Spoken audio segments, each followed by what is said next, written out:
மயிலாடுதுறை அருகே கள்ளச்சாராய விற்பனையை தட்டி கேட்ட 2 இளைஞர்கள் கொலை செய்யப்பட்ட சம்பவத்தில் 3வது குற்றவாளியும் கைது செய்யப்பட்டுள்ளதாக தகவல் வெளியாகியுள்ளது.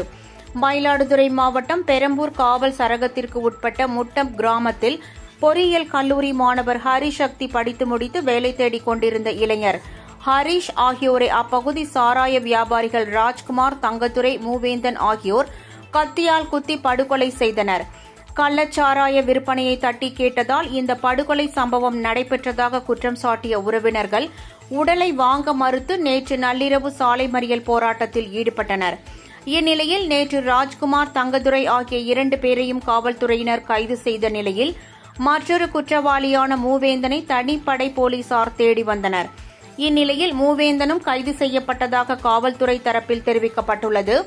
இரட்டை படுகொலை சம்பவத்தை தொடர்ந்து முட்டம் கிராமத்தில் போலீஸ் குவிக்கப்பட்டதால் அங்கு பதற்றம் நிலவுகிறது. இதனிடையே மயிலாடுதுறை அருகே நடைபெற்ற இரட்டை கொலைக்கு கள்ளச்சாராய விற்பனைதான் காரணம் என ஊடகங்களில் வெளியான செய்தி உண்மைக்கு புறம்பானது எனவும், முன் விரோதம் மற்றும் மது போதையில் ஏற்பட்ட தகராறே படுகொலைக்கு காரணம் என்றும் காவல்துறை சார்பில் மறுப்பு அறிக்கை வெளியிடப்பட்டுள்ளது.